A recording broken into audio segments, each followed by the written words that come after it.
I didn't expect anything big that day. It was just a family dinner. Or so they said. But the moment I walked into my parents' living room, I could feel it. That quiet charge in the air. The kind that says, something's happening, and it's not about you. My brother Ethan stood in the center of the room, arms wide, grinning like he'd just won a game, and in his hand, a keyring. Shiny, new, dramatic. We wanted to surprise him, my mom said, smiling too wide. Your father and I. We bought Ethan a house. Everyone clapped, literally clapped. I just stood there frozen. A house. A literal house. For Ethan. I looked at my dad. He looked proud, like he'd just knighted a king. And my mom? She was already talking about how he deserved a fresh start and how he's been through so much. No one looked at me. Not even Ethan, until my dad nudged him and whispered something. Then Ethan turned and said, "Oh, we didn't forget you. Don't worry." He reached into his pocket and pulled out a small, folded square of paper. "Here you go." He tossed it to me like a napkin. I caught it and unfolded it. It was a $5 scratch-off lottery ticket. The room laughed. "Hey, you never know. Could be your lucky break." "Better luck next time, right?" Ethan added, grinning. My throat tightened, but I smiled. Because that's what you do when the joke is on you, and no one in the room is even pretending to hide it. I held the ticket between two fingers and said, "Wow, thanks." Someone popped champagne. My mom was already taking photos of Ethan holding a giant novelty key. No one asked me to be in the picture. I excused myself early, said I had work to finish. No one really noticed me leaving, except for my grandmother, who patted my arm gently and whispered, "It's not fair, sweetheart. But you've always had something they don't." I didn't ask what she meant, because I already knew. I had never been the favorite. I had just learned how to survive it. That night, I sat on my couch in silence. The lottery ticket still in my purse, still crumpled, still humiliating. I could still hear Ethan's laugh. My mom's, "You've always been so independent." Like, being forgotten was a compliment. I pulled the ticket out, stared at it. It was so ridiculous, so small, almost insulting in its audacity. And yet, I scratched it anyway, not because I thought I'd win, but because I had nothing else to lose. The truth is, that $5 lottery ticket didn't surprise me. It wasn't the first time my family handed my brother everything and handed me silence. It started when we were kids. Ethan would skip homework, throw tantrums, break things, and Mom would laugh. Boys will be boys. I'd get straight A's, wash the dishes, fold laundry without being asked. And all I'd hear was, "Don't get cocky. You're not better than anyone." I wasn't trying to be better. I was just trying to be seen. When Ethan got suspended for cheating in high school, my parents paid to transfer him to a Fresh Start private academy. When I got a scholarship to a university 3 states away, they said, "That's great, but we can't help with anything, okay? We've got a lot going on with your brother's car situation." So I worked 2 jobs, nights at a diner, weekends at a bookstore. I'd call home sometimes, but they'd always pass the phone to Ethan. He'd talk about his new girlfriend, new laptop, new gaming console. No one ever asked if I was eating enough, or if I was okay. One winter, my apartment heater broke. I called home, shivering under 3 blankets. Mom said, "Ethan's dealing with a breakup right now. He needs us. You're strong. You'll figure it out." And I did. I figured out how to survive a freezing apartment. But I also figured out something else. They didn't want me to be strong. They wanted me to be silent. After graduation, Ethan failed upward again. Started a landscaping business with Dad's money. Wrecked the first company truck within 2 weeks. Blamed the brakes. They bought him a new one. I got my first job in marketing, commuting 90 minutes each way. When I finally saved enough to buy a used car, Dad looked at it and said, "You sure you want something that old?" Ethan would never drive that. No, he wouldn't, because Ethan didn't buy his cars. He just got handed the keys. So, no, that $5 lottery ticket wasn't a surprise. It was just confirmation that after everything I'd done, every sacrifice, every unspoken need, every quiet success, I still wasn't the child they were proud of. I was the one they didn't have to worry about. The one who always lands on her feet. They didn't realize that people who always land on their feet are often the ones no one catches when they fall. That night, I sat at my kitchen table in a dim apartment I paid for entirely on my own, held the ticket in my hand, and thought, this is it. This is what I'm worth to them. $5, a scratch-off, a joke. I almost didn't scratch it, because I didn't want to give their insult the satisfaction of even existing. But I did, out of boredom, out of curiosity, and because some tiny voice in me said, "What if?" So I scratched. One square, then another, and then I froze, because I saw it. Matching numbers. All three. $134,000. I blinked. No, that couldn't be real. I checked again. Same numbers, same symbols, same amount. I scanned it with the lottery app, heartbeat thudding like thunder, and the screen lit up green. Congratulations, valid jackpot winner. My mouth went dry. I sat back in my chair. Everything felt far away and suddenly very quiet. They had tossed me a $5 insult, and I had just won $134 million. I didn't sleep that night. I just sat there, in that tiny kitchen, staring at a $134 million jackpot confirmation screen like it was a glitch in the universe. At some point, I started laughing. Not because it was funny, because it was absurd. Because, of course, that's when the universe would finally notice me. Not when I was broke in college. Not when I was sleeping with 2 jackets on because my heater gave out. But now, the moment they handed me a $5 ticket like a joke, the universe handed me a new life. I didn't tell anyone. Not my coworkers, not my friends, not even the one. Friend I used to tell everything, because if I had learned anything from my family, it was this. People don't respect what they don't see as valuable, and they only value what they think they can use. So I kept it quiet, and I started planning. First step, get legal. I found a financial advisor who specialized in sudden wealth management. We met in a small office downtown, no flashy branding, no glass walls. He didn't ask what I did to win it. He just said, "You need to disappear financially before you ever try to enjoy this." And I did. We set up a trust under a private entity, then another one, then an LLC with layers of separation. My name disappeared from anything that mattered. My address changed. My phone number changed. My digital footprint became a ghost. And once all that was done, I quit my job. No warning, no explanation. Just one short email. "Thank you for everything. I'm moving on to something new." No one knew what new meant, and I liked it that way. I left the city 2 weeks later, signed the lease on a quiet condo with big windows, clean walls, and a lake view, furnished it from scratch, slept on a mattress on the floor for the first few nights. Not because I had to, but because it reminded me that this time, no one else paid for it. From the outside, it looked like I had gone off the grid, and to my family, it looked like I'd simply vanished. Emily texted once, "Everything okay? Haven't heard from you."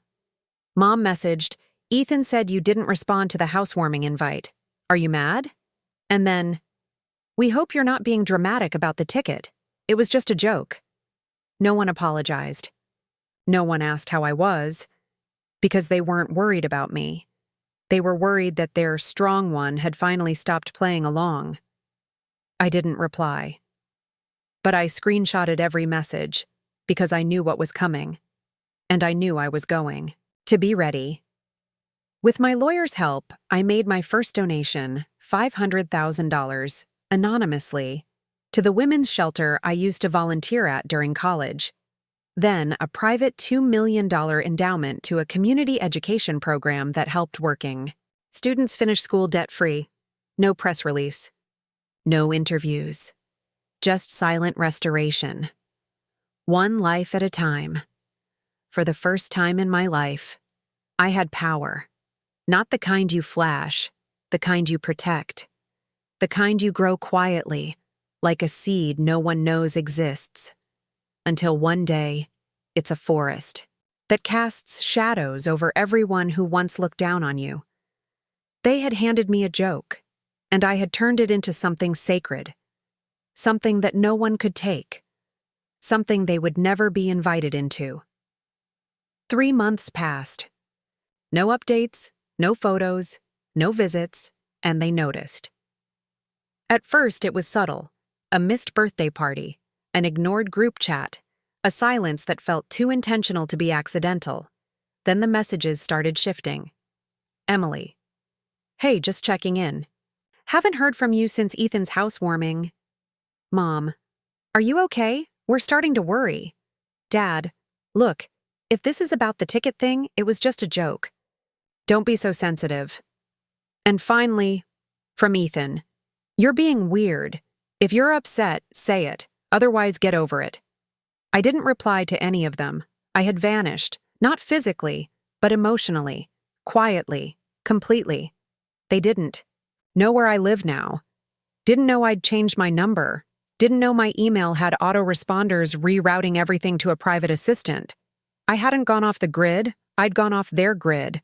But what hurt them most wasn't the silence, it was the lack of reaction. They expected a fight, a meltdown, a speech. Instead, I gave them nothing. Because when you've spent your whole life being overlooked, you learn how to make your absence feel like thunder. Behind the scenes, I kept living. Quietly. Beautifully. I started my mornings with coffee overlooking the lake. Signed up for a creative writing class. Started working on a memoir, not for anyone else, just for me. Each page felt like unpacking the weight I'd carried since childhood. The strong one, the silent one, the afterthought. And for the first time, I didn't feel angry. Just felt done. I made a small list of people I'd help with the money. None of them were family. My old roommate, who once paid half my rent when I lost a client, a professor who stayed late to mentor me. The barista who worked through night school and never stopped smiling. Real people. Good people. People who gave when they had little. Not the ones who gave a $5 ticket and called it love. Then came the reunion. Every year, the whole extended family gathered in July. Potluck style, always at Aunt Carla's farmhouse. I didn't go, but I heard what happened. A friend of a cousin, someone I barely knew, had seen me, or rather, seen a headline. Anonymous woman donates $10 million to fund free tuition program, found to be a $134 million lottery winner. There was no name, but the photo showed a blurred background, a familiar window view. Someone recognized it. The next day, my inbox exploded. Old emails I hadn't seen in months reactivated with red exclamations. Emily. Was that you? Why didn't you tell us? Dad. Why would you keep this from your family? Mom. We are your blood, sweetheart. Please, let's talk. And finally, from Ethan. That's our ticket. You owe us something. That one made me laugh out loud. Owe them? They gave me a scrap. I turned it into a legacy. I didn't reply. Instead, I wrote one sentence in my notes app, a line I would use very soon. You tossed me a joke. I turned it into freedom. And they were just starting to understand. That joke cost them everything. It started at a cousin's wedding. I wasn't invited, of course. Not because I was disowned, but because I'd become too unpredictable for them. They didn't know what version of me might show up, the obedient daughter, or the woman who stopped taking crumbs. Spoiler: I wouldn't have come either way. But I still got the play-by-play. A friend of mine was at the wedding. She knew my story. She texted me late that night. Your name came up. I didn't answer right away, but she followed it up with, "They're freaking out." Apparently, it began with a toast. Someone made a vague comment about giving and generosity and mentioned how the family has always been there for each other. That's when Ethan, always loud, always reaching for a spotlight, made a joke. Unless you're the one who disappears after a $5 gift. People laughed, a few nervously. Then someone said, "Hey, didn't she end up on the news or something?" A younger cousin pulled out their phone, scrolled, and suddenly stopped speaking. He passed the phone around. There it was. A local news article that had just broken that week. Woman who vanished after winning $134 million returns. As anonymous donor behind 10 Manor's housing reform bill. There was no last name. But there was a photo. A clean headshot.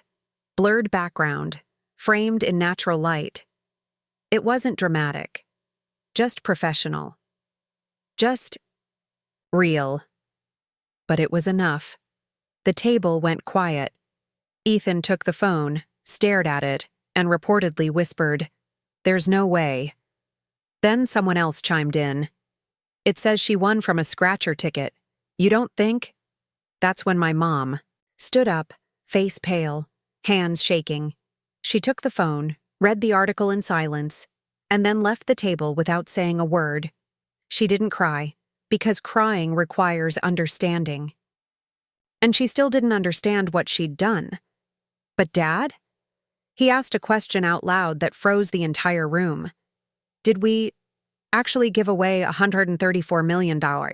No one answered. Because what was there to say? They didn't just give away a lottery ticket. They gave away a daughter. A woman who had been holding their fragile little ecosystem together with forced smiles and blind loyalty. By the time I checked my phone the next morning, my messages had multiplied like wildfire. Please call. It's all over the family. Group chat. Why didn't you tell us? We didn't know. We didn't mean to. You're blowing this out of proportion. Family is family. We love you. We made a mistake. Let us make it right. Can we talk? I read each one slowly, not because I needed to hear them, but because I needed to confirm what I already knew. They only cared now that I had something they couldn't take. I didn't reply. Not at first. But then, I had an idea. 3 days later, I sent out a package. Identical envelopes. One to each of them. No return address. No signature. Inside each one, a full-color photocopy of the winning ticket. The one they gave me with a laugh and a single note card. Typed. Clean. Simple. You gave him a house. You gave me a joke. So I gave you silence. And you'll never hear from me again. No threats. No demands. Just the truth. They thought I was ungrateful. But the truth was, I had finally become free. And all it took was them showing me what they really thought of me. $5 worth. After I sent those envelopes, I didn't check my phone for 3 days. Not out of fear, but out of peace. I made myself tea every morning, walked by the lake, read for hours without once looking over my shoulder. No one knew where I lived now. No one had the new number, and no one could reach me through guilt. But on the 4th day, an email slipped through. From my mother. No subject line. Just a single sentence in the body. We didn't know what we were doing. I read it. Once. Then deleted it. Because here's the truth. They knew. They just didn't expect me to ever stop. Forgiving them.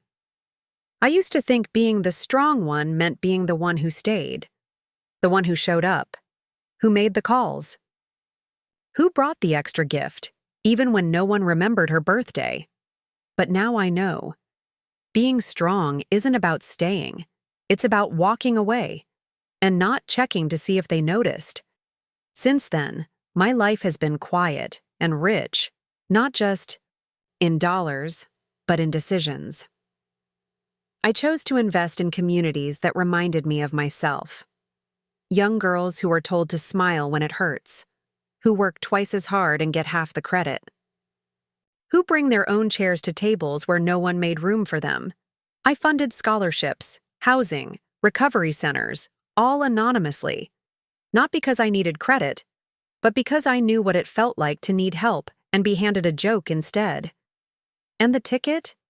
I framed it, not to celebrate the money, but to remember the moment I stopped begging to be seen. The moment I learned that value doesn't come from what others give you. It comes from what you decide you deserve when no one else claps. Last week, I walked past a scratch-off display at a gas station, the same type they gave me, $5, shiny foil. A guy behind me said to his friend, "Man, that's a waste of money. Nobody wins that stuff." I smiled, not because I was lucky, but because he was right. Nobody wins, until they finally walk away from the people who keep betting against them. What would you have done? Would you disappear? Or would you make them watch you win? Let us know in the comments. And don't forget to subscribe for more stories about silent strength, deep betrayal, and revenge that speaks without saying a word.